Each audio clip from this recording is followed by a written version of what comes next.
कहते हैं, power of accommodation है, एकोमोडेशन। इसका क्या मतलब होता है? देखिए, एकोमोडेशन का मीनिंग होता है, एकोमोडेशन का जो मीनिंग है वो क्या होता है? एकोमोडेशन का मतलब होता है कि सेल्फ एडजस्ट करने की क्षमता, सेल्फ एडजस्ट, किसी भी चीज को खुद से एडजस्ट करना एकोमोडेशन कहलाता है।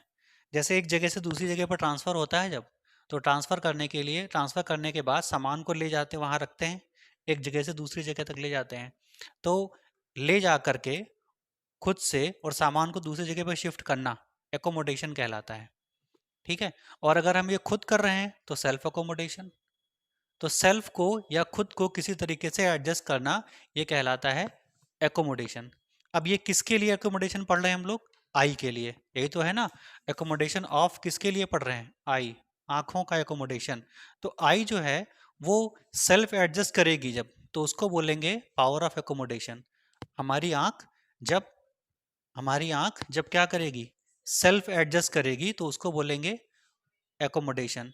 लेकिन क्या एडजस्ट करेगी हमारी आंख, है ना, सेल्फ से क्या एडजस्ट करेगी ये जरूरी है। तो हमारी आंख जो है वो सेल्फ से क्या एडजस्ट करती है? वो करती है इट्स फोकल लेंथ।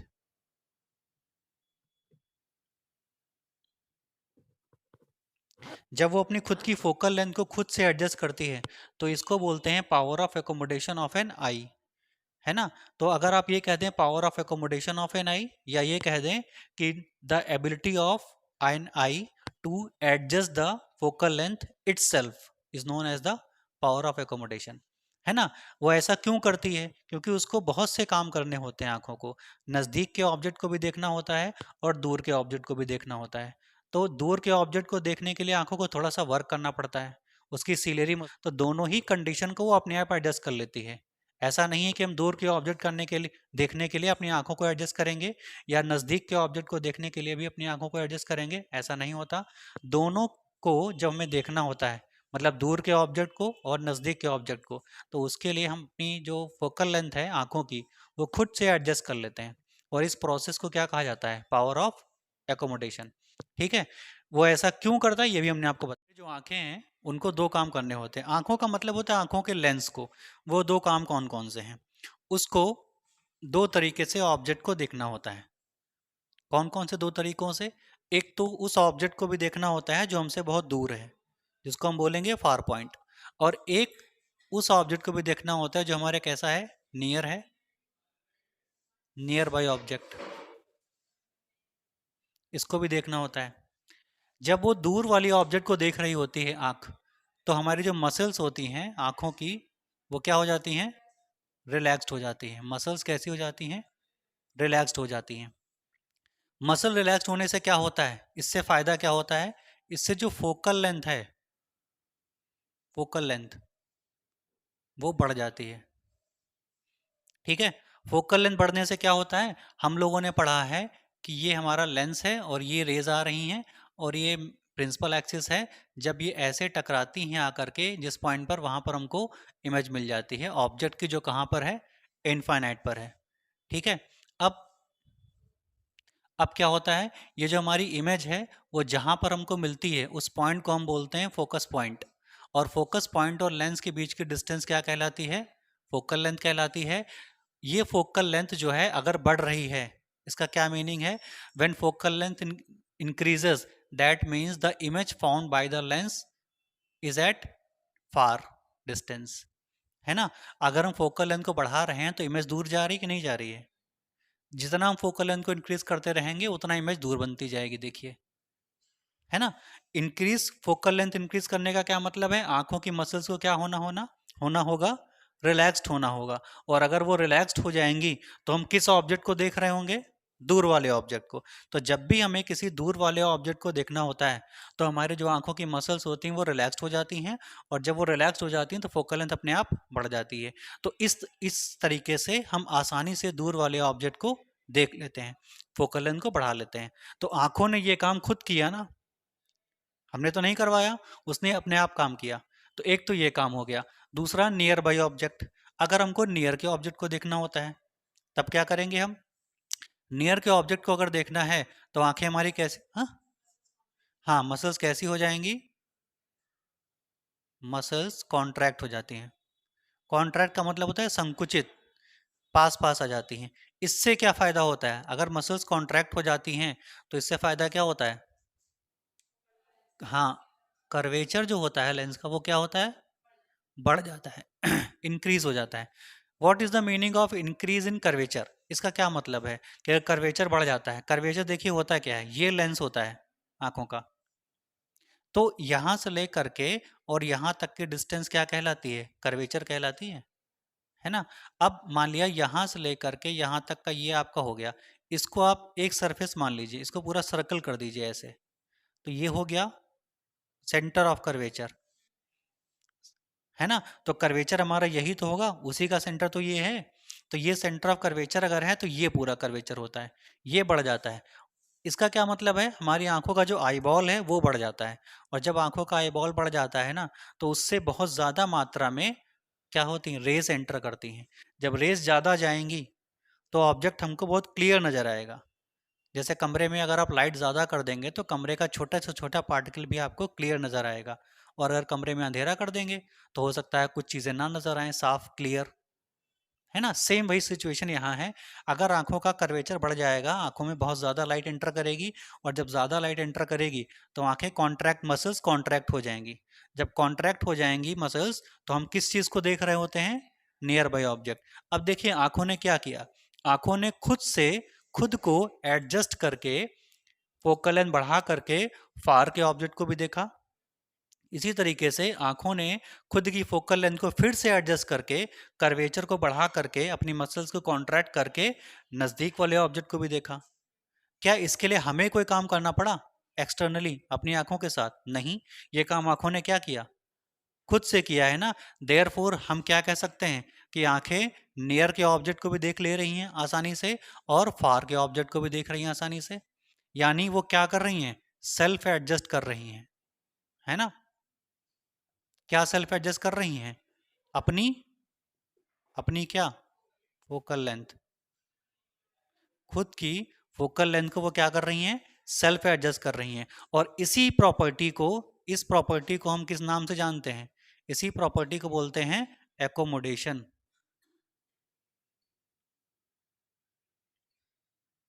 ऑफ किसकी, आई। और ये सभी के साथ होता है, कोई पर्टिकुलर आई के साथ नहीं है कि एक पर्सन के साथ होगा दूसरे के साथ नहीं होगा, ऐसा कतई नहीं, सबके साथ होता है। वो चाहे जिसकी, सीधा चली गई, स्ट्रेट होगी लाइन ये, ठीक है। अब ये जो ऑब्जेक्ट है इससे एक रे तो ये चली गई, और हमको पता है कि ऑब्जेक्ट की इमेज बनाने के लिए मिनिमम कितनी रेस चाहिए होती हैं, दो। तो दूसरी कहाँ से जाएगी, दूसरी ये जा रही है सीधा, एक टिप से जाएगी हेड से और दूसरा टेल से। तो यहाँ से जा रही है रे और ये सीधा निकल जाएगी, और सीधा निकलने के बाद यहाँ पे स्ट्राइक करेगी। तो ये जो ऑब्जेक्ट है उसकी इमेज हमें यहाँ मिल रही है ना, उसकी इमेज हमें यहाँ मिल रही है, देख रही हैं आप। तो इसको हम नाम दे देते हैं, मान लिया सी, तो इसको नाम दे देते हैं डी। तो सी डी क्या है, ये जो ऑब्जेक्ट है हमारा ए बी, इसकी इमेज है सी डी, जो कहाँ मिल रही है हमको, ऑन द रेटिना।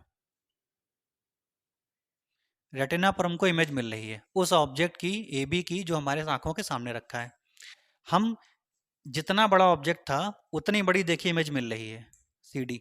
अब हम क्या करते हैं, इसी ऑब्जेक्ट को और नज़दीक ले आते हैं, ठीक है। ऑब्जेक्ट को नज़दीक ले आएंगे, मान लिया यहाँ पे ले आए हम, इस जगह पे ला के रख दिया ऑब्जेक्ट को। ऑब्जेक्ट के साइज को हमने छोटा या बड़ा नहीं किया, उतना ही किया है। तो ये हमारा ऑब्जेक्ट वही है ए बी, जितना बड़ा ये था उतना बड़ा ये है। अब ये भी तो अपनी रे बनाएगा, देखो इसकी रे कैसे जाएंगी, ये जा रही हैं, और दूसरी रे यहाँ से जाएंगी, पास होंगी, वो यहीं पे आके स्ट्राइक करेंगी। भाई रेस कितनी चाहिए हमको, दो चाहिए। पहली रे तो हेड से जा रही है, तो यहाँ से निकल जाएगी, लेंस पे रिफ्रैक्शन होगा और इधर निकल जाएगी, इस पॉइंट पर आके स्ट्राइक करेगी। इस पॉइंट को हम नाम देते हैं D1।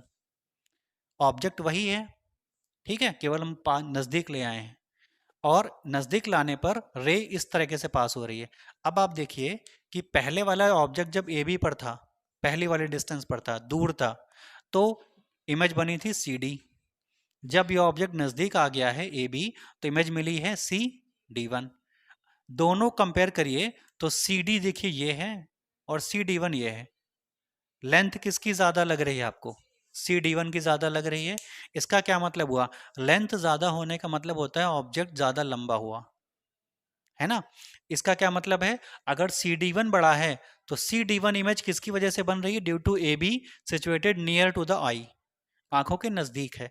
अगर वो आंखों के नजदीक है तो इससे सी डी वन इमेज मिल रही है। और सी डी वन हम क्या देख रहे हैं कि बड़ी इमेज है। इसका क्या मतलब हुआ कि जितना नजदीक आप आंखों के ऑब्जेक्ट को लेकर के आएंगे उतना ही इमेज कैसी मिलेगी आपको? बड़ी मिलेगी। ठीक है ना। देखिए यही मार्कर है, इतना बड़ा है और जब नजदीक लाते हैं तो बड़ा नजर आता है ना। इसका मतलब यही होता है कि जितना ज्यादा आप आंखों के नजदीक ऑब्जेक्ट को लाएंगे उतना ही ज्यादा वो बड़ा होता जाएगा। अब हमारी आंखें हैं वो तो उनका साइज तो उतना ही बड़ा है, आंखों का साइज तो घट बढ़ नहीं रहा। ऑब्जेक्ट का साइज भी नहीं घट बढ़ रहा है, ऑब्जेक्ट भी उतना ही बड़ा है। लेकिन जब ये दूर रहता है तो भी हमारी आंखें दोनों को देखती हैं, हेड और टेल। और जब ये नजदीक आता है तब भी हमारी आंखें इसको हेड और टेल को क्लियर देख लेती हैं। कैसे होता है ये? यही होता है विजुअल एंगल। ठीक है। विजुअल एंगल का मतलब क्या है? देखो ये रे जा रही थी और ये यहां पर इस पॉइंट पर आकर के, इस पॉइंट पर आकर के, जो पॉइंट आप देख रही हैं इस पॉइंट पर आकर के आंखों पर स्ट्राइक करती हैं, है ना। तो इस एंगल को देखिए, एक ट्रायंगल दिखाई दे रहा होगा आपको। यहां से ये सीधा, एक ये और एक ये आपको ट्रायंगल नजर आ रहा होगा।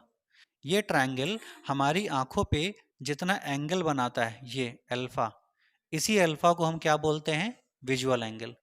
ठीक है। विजुअल एंगल देखिए ये अल्फा है। इसके बाद हम ऑब्जेक्ट को नजदीक ले आए, है ना। तो देखिए हल्का सा विजुअल एंगल आपका क्या हो गया है? बढ़ गया है, बीटा। बीटा की वैल्यू ज्यादा है या अल्फा की वैल्यू ज्यादा है? बीटा की ज्यादा है। बीटा अल्फा दोनों विजुअल एंगल ही हैं, है ना। तो बीटा की वैल्यू क्यों ज्यादा है अल्फा से? Here beta is greater than किससे?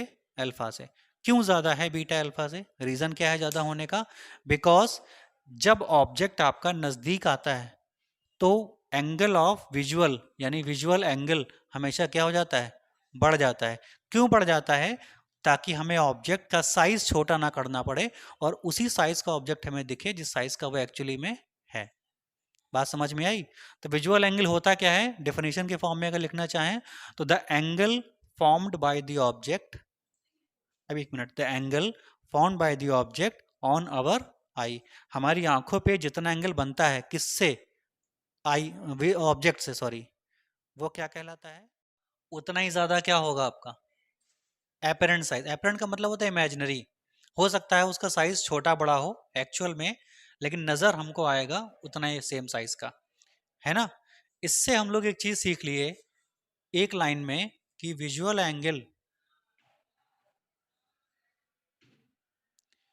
एंगल अगर ज्यादा होगा तो क्या ज्यादा होगा? साइज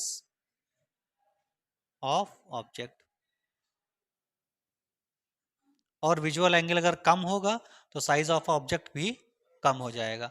यानी साइज ऑफ ऑब्जेक्ट, हमारी आंखें जो देखती हैं कि ऑब्जेक्ट सामने हमारे जो है वो किस साइज का है कोई ऑब्जेक्ट, वो डिपेंड किस पे करेगा? हमारी आंखों के विजुअल एंगल पर। और विजुअल एंगल क्या होता है? The angle subtended by the object on our eye. हमारी आंखों पर जितना एंगल सबटेंड बनाता है कौन? सामने वाला ऑब्जेक्ट, वो क्या कहलाता है? विजुअल एंगल कहलाता है। ठीक है। अब इसमें देखिए ए बी और ए डैश बी डैश दो पोजीशंस हैं। ए बी जो है वो ऑब्जेक्ट, उसने कितना एंगल बनाया है? ए बी ने एंगल कितना बनाया है? अल्फा। ए बी ने एंगल बनाया है अल्फा, तो ये क्या कहलाएगा? Visual angle. ठीक है। फिर हमने क्या किया? ऑब्जेक्ट के डिस्टेंस को थोड़ा कम कर दिया और हमारी आंखों के नजदीक उसको रख दिया। और वो पोजीशन क्या रखी? ए डैश बी डैश। अगर हमने पोजीशन को बदल के ए डैश बी डैश कर दिया तो इसने क्या किया है? नया विजुअल एंगल बनाया है। कितना? बीटा। बीटा क्या है? नया विजुअल एंगल है। तो दो तरह के विजुअल एंगल हमको मिले, एक अल्फा मिला और एक बीटा मिला। अब देखिए दोनों को कंपेयर करेंगे जब, तो हम ये देखते हैं कि किसकी वैल्यू ज्यादा है, since beta is greater then alpha, है ना। देयरफॉर अगर बीटा की वैल्यू ज्यादा है अल्फा से, तो बीटा कौन सा है, ए डैश बी डैश। तो ए डैश बी डैश जो डिस्टेंस होगा ऑब्जेक्ट का, वो किससे ज्यादा होगा, ए बी से। यानी ए डैश बी डैश जो साइज होगा, ये क्या है, साइज ही तो है, और ये क्या है, ये भी साइज है। भाई देखिए A dash B dash size है ना, ए बी भी साइज है, तो A B A dash B dash का जो साइज है वो ज्यादा होगा किससे, ए बी वाले साइज से, यानी ये वाला साइज ज्यादा होगा। तो किसी भी ऑब्जेक्ट का साइज अगर हमें बताना है कि वो बड़ा है या छोटा है, कम है ज्यादा है, तो हम किस तरीके से बताते हैं, विजुअल एंगल से। विजुअल एंगल अगर ज्यादा तो साइज ज्यादा, विजुअल एंगल अगर कम तो साइज भी कम। समझ आ गया, इसको बोलते हैं विजुअल एंगल। कोई इंस्ट्रूमेंट है, ऑप्टिकल इंस्ट्रूमेंट। ऑप्टिकल इंस्ट्रूमेंट का मतलब होता है ऐसा इंस्ट्रूमेंट जो लाइट के बिहेव पर काम करता है, ठीक है। जो लाइट पे काम करे इंस्ट्रूमेंट, उसको हम क्या बोलते हैं, ऑप्टिकल इंस्ट्रूमेंट। जैसे कुछ इंस्ट्रूमेंट ऐसे होते हैं जो बिजली से चलते हैं, उनको इलेक्ट्रिकल इक्विपमेंट्स कहा जाता है। जैसे आपका कोई मशीन हो और वो बिजली से काम करती हो, करंट उसको दोगे तो काम करेगी, करंट नहीं दोगे तो काम नहीं करेगी, तो उसको हम लोग बोलते हैं इलेक्ट्रिकल इक्विपमेंट या इलेक्ट्रिकल मशीन, इलेक्ट्रिकल इंस्ट्रूमेंट। आपको दीवार में छेद करना है तो हम लोग ड्रिल मशीन का इस्तेमाल करते हैं।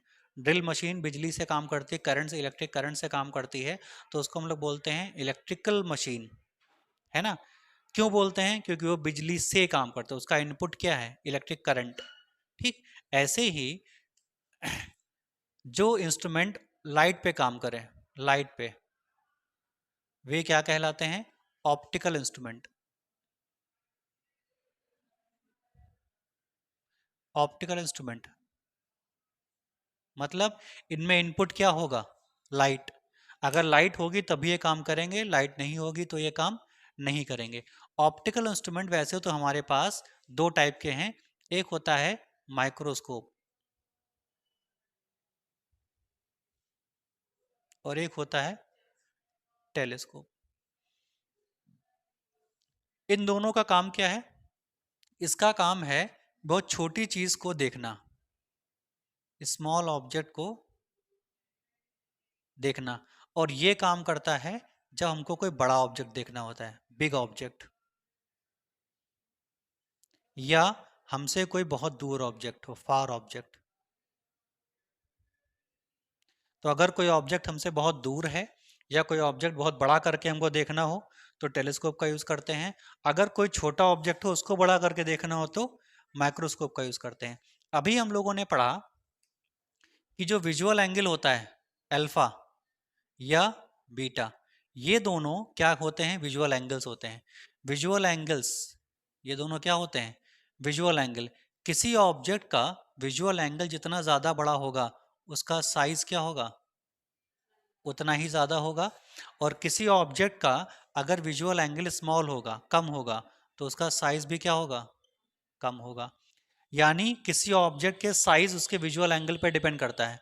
अगर हम किसी ऑब्जेक्ट के साइज को बड़ा या छोटा करना चाहते हैं तो हम क्या करें, हम ऑब्जेक्ट के साइज को छोटा या बड़ा करने के लिए उसके विजुअल एंगल को बड़ा या छोटा कर सकते हैं। अगर किसी ऑब्जेक्ट के साइज को बड़ा कर देंगे तो ऑब्जेक्ट का विजुअल एंगल बड़ा हो जाएगा। अगर किसी ऑब्जेक्ट के विजुअल एंगल के साइज को कम कर देंगे तो उसका विजुअल एंगल भी कम हो जाएगा।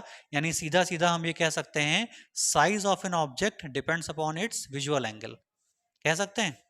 और अगर हम ये चाहते हैं कि विजुअल एंगल हमसे बड़ा बने, ठीक, तो हम एक इंस्ट्रूमेंट का यूज करेंगे, है ना।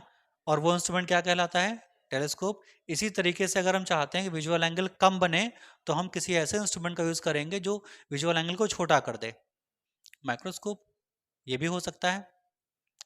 अब ये दोनों करते क्या है, इन दोनों इंस्ट्रूमेंट्स का काम क्या है, इन दोनों का काम सेम है, सेम है दोनों का काम। दोनों का काम क्या है, विजुअल एंगल को बढ़ाना, है ना। तो ये विजुअल एंगल को दोनों क्या करते हैं, बढ़ा देते हैं। अगर विजुअल एंगल को नहीं बढ़ाएंगे तो ऑब्जेक्ट हमको बहुत बड़ा या बहुत छोटा नज़र नहीं आएगा, सेम तरह का नज़र आएगा, वो चाहे हमसे बहुत दूर हो या चाहे हमसे बहुत पास हो। जैसे हमसे कोई प्लूटो प्लैनेट बहुत दूर है, जितना दूर होगा वो उतना ही छोटा नज़र आएगा, लेकिन क्या वो एक्चुअल में छोटा है? नहीं, उसका साइज तो बहुत ज़्यादा बड़ा है। अगर हमको उसके एक्चुअल साइज में और उतनी ही डिस्टेंस पर देखना है जितनी डिस्टेंस पर वो है, तो हमको क्या करना पड़ेगा? एक ऐसे इंस्ट्रूमेंट का यूज करना पड़ेगा जो इतना दूर ऑब्जेक्ट जो है उसके साइज को, छोटा जो साइज है उसके साइज को बड़ा करके हमको दिखाए नजदीक में। यही तो पता करेंगे। तो ऐसे कौन सा इंस्ट्रूमेंट है? टेलीस्कोप। तो किसी भी ऑप्टिकल इंस्ट्रूमेंट का काम क्या होता है? विजुअल एंगल को बढ़ा देना, ये मेन काम होता है। जितना ज्यादा विजुअल एंगल वो बढ़ा देगा, ऑप्टिकल इंस्ट्रूमेंट जितना ज्यादा बढ़ा देगा, हम कहेंगे वो इंस्ट्रूमेंट उतना ही पावरफुल है। ठीक है। तो किसी भी इंस्ट्रूमेंट की पावर इस बात पे डिपेंड करती है कि उसका विजुअल एंगल कितना ज्यादा है, और यही जो विजुअल एंगल बढ़ाने की पावर है इंस्ट्रूमेंट की, वो कहलाती है मैग्नीफाइंग पावर। ठीक है। तो विजुअल एंगल के साइज को बढ़ाना इंस्ट्रूमेंट पे डिपेंड करता है। इंस्ट्रूमेंट जितना ज्यादा पावरफुल होगा उसकी मैग्नीफाइंग पावर उतनी ही ज्यादा होगी। ये तो प्रैक्टिकल बताने के लिए है। ठीक है ना? बात समझ में आ गई? ये जो विजुअल एंगल आंखों का होता है, इसको इंक्रीज करना, ये क्या कहलाता है? Magnifying power. जितना ज्यादा कोई इंस्ट्रूमेंट उसको इंक्रीज कर लेगा, जितना ज्यादा उसकी मैग्नीफाइंग पावर उतनी ही ज्यादा होगी। अगर वो इंक्रीज नहीं कर पाएगा तो उसकी मैग्नीफाइंग पावर उतनी ही कम कही जाएगी। बात समझ में आ गई? तो मैग्नीफाइंग पावर की डेफिनेशन देखिए क्या होती है। मैग्नीफाइंग पावर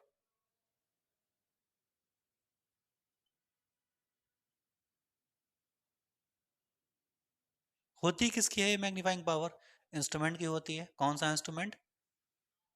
इलेक्ट्रिकल नहीं, ऑप्टिकल इंस्ट्रूमेंट। ठीक है। रेशियो होता है एक ये, किसका? Visual angle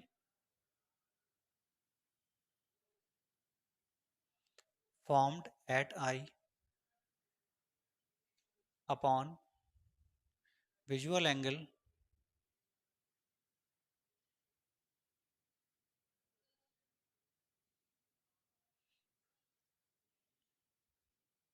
formed at eye, नहीं, formed at naked eye, sorry.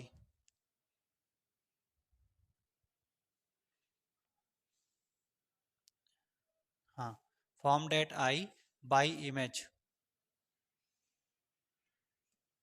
ये। और form visual angle formed at eye by object. तो इमेज हमारी आंखों पर जितना विजुअल एंगल बनाए और ऑब्जेक्ट हमारी आंखों पर जितना विजुअल एंगल बनाए, इन दोनों का रेशियो क्या कहलाता है? Magnifying power.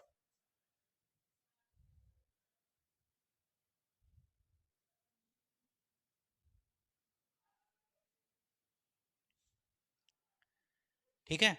तो इमेज और ऑब्जेक्ट इस केस के लिए लेंगे। अब ये जो हमारा मैग्नीफाइंग पावर होता है, बाय ऑब्जेक्ट एट नेकेड आई लिख लीजिए, मतलब बिना किसी इंस्ट्रूमेंट के, नेकेड आई। इसका क्या मतलब है? कि जब हम कोई माइक्रोस्कोप या टेलीस्कोप लगाएंगे तो उसका विजुअल एंगल बनेगा, है ना? और एक बिना किसी इंस्ट्रूमेंट का विजुअल एंगल बनेगा। दोनों का जो रेशियो होगा वो क्या कहलाता है? Magnifying power. ठीक है। तो अगर हम ये मान लें कि इंस्ट्रूमेंट लगा करके विजुअल एंगल बनता है बीटा, जो ज़्यादा बड़ा होगा, और बिना इंस्ट्रूमेंट लगाए एंगल कितना बनता है? अल्फा। तो इन दोनों का रेशियो क्या कहलाता है? Magnifying power, m equal to beta by alpha. ये हो जाता है विजुअल एंगल।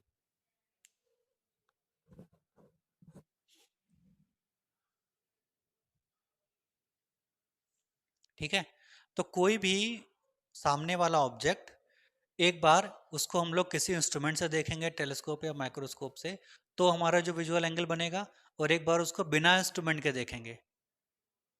जैसे मान लीजिए हम लोग चश्मा लगाते हैं, तो हमने चश्मा हटा दिया और किसी ऑब्जेक्ट को देखा, तो एक विजुअल एंगल बनेगा। तो वो किसका बन गया? नेकेड आई का, बिना चश्मे का।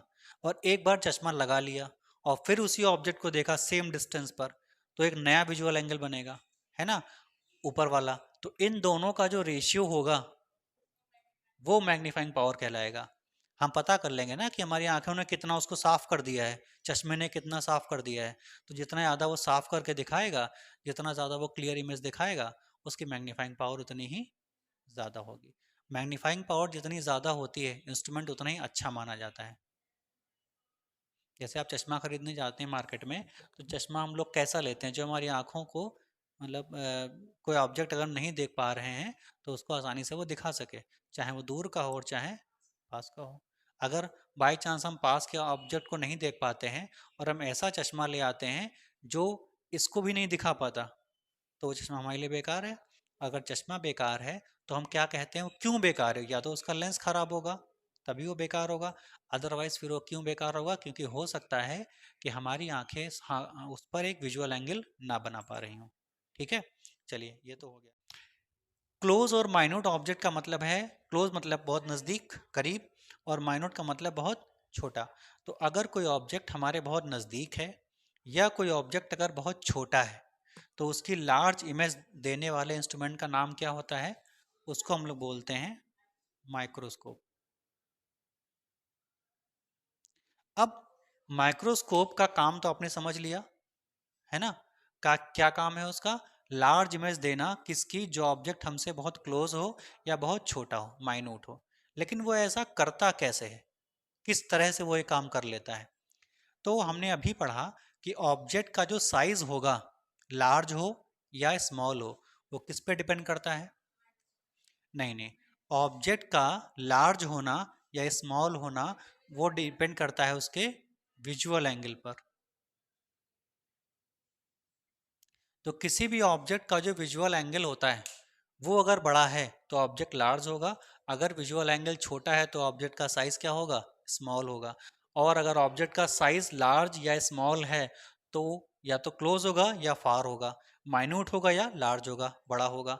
यहाँ पर हम लोग क्योंकि माइक्रोस्कोप को पढ़ रहे हैं, तो माइक्रोस्कोप का वर्किंग क्या है, क्लोज और माइन्यूट ऑब्जेक्ट की लार्ज इमेज देना। और वो ये काम कैसे कर लेता है, विजुअल एंगल को बढ़ा करके, इंक्रीज करके।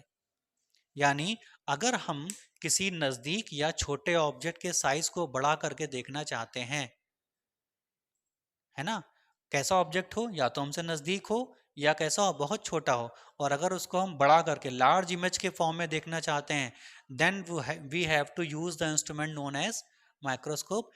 And microscope does this with the help of visual angle. वो विजुअल एंगल को क्या करता है, बड़ा कर लेता है। बात आपको समझ में आ गई, ठीक है। अब माइक्रोस्कोप जो हम पढ़ रहे हैं वो कितने तरह के होते हैं। माइक्रोस्कोप दो टाइप के होते हैं, एक होता है जिसको हम लोग बोलते हैं सिंपल माइक्रोस्कोप, आसान वाला माइक्रोस्कोप, और दूसरा जिसको हम लोग बोलते हैं कंपाउंड माइक्रोस्कोप। तो माइक्रोस्कोप दो टाइप के होंगे, कौन कौन से, सिंपल और कंपाउंड। इन दोनों का काम एक ही होता है। देखिए, सिंपल माइक्रोस्कोप भी लार्ज इमेज देगा और कंपाउंड माइक्रोस्कोप भी लार्ज ही इमेज देगा, यानी दोनों का काम होगा विजुअल एंगल को बढ़ाना। तो माइक्रोस्कोप की दो वर्किंग है, एक सिंपल के फॉर्म में और एक कंपाउंड के फॉर्म में। देखिए, आपको नाम में अंतर नजर आ रहा होगा, ये आसान वाला माइक्रोस्कोप है, सिंपल मतलब आसान, और ये थोड़ा जटिल वाला है, कठिन वाला। अब कंपाउंड का मतलब क्या होता है, जहां पर एक से ज्यादा चीजें आपस में मिक्स कर दी जाएं उसको कंपाउंड बोलते हैं। यहां पर हम माइक्रोस्कोप में क्या यूज होता है, लेंस यूज होते हैं। लेंसेज से तो काम करता है माइक्रोस्कोप, लेंसेज ही तो विजुअल एंगल को बढ़ाते हैं, तो लेंसेज यूज होते हैं। अगर एक ही लेंस यूज हुआ है, सिंगल लेंस, तो उसको हम लोग बोलते हैं सिंपल माइक्रोस्कोप। तो सिंपल माइक्रोस्कोप की खास बात होती है कि वो उसमें क्या होता है, सिंगल लेंस होता है। और कंपाउंड माइक्रोस्कोप में कितने लेंस होते हैं, टू लेंसेस, दो लेंसेस लगे होते हैं। तो जब दो लेंसेस को मिला करके एक माइक्रोस्कोप बनाया जाता है तो उसको क्या बोलते हैं, कंपाउंड माइक्रोस्कोप। और जब कभी सिंगल लेंस से एक माइक्रोस्कोप को बनाते हैं उसको हम लोग बोलते हैं सिंपल माइक्रोस्कोप। सिंपल माइक्रोस्कोप को आपने जनरली देखा होगा बायोलॉजी के लैब में, हालांकि दोनों लैब में ही मिलते हैं, लेकिन इसको तो आपने नॉर्मली देखा होगा। इसका एक सामान्य नाम है जो हम लोग आम बोलचाल में भी ले लेते हैं, उसको हम लोग बोलते हैं मैग्नीफाइंग ग्लास। शायद आपने कभी देखा हो। मैग्नीफाइंग ग्लास देखा है? वो जो डिसेक्शन बॉक्स होता है बायोलॉजी के, जो आप डिसेक्शन करने के लिए बॉक्स लेते हैं, उसमें ये वाला ग्लास पाया जाता है। वो इस तरह का हैंडल होता है, इस तरह का ऐसा एक हैंडल होता है, और ऊपर ऐसा गोल फ्रेम लगा होता है, और उस पर एक लेंस लगा होता है, यहाँ पे एक लेंस अंदर होता है कांच का। देखा है? यहाँ से पकड़ते हैं और किसी बहुत छोटा ऑब्जेक्ट होता है उसको ऐसे से करके देख लेते हैं, तो वो हमारा क्या कहलाता है? Magnifying glass. उसी का दूसरा नाम है सिंपल माइक्रोस्कोप। इसमें सिंगल लेंस यूज होता है, कंपाउंड वाले में दो लेंसेज यूज होते हैं।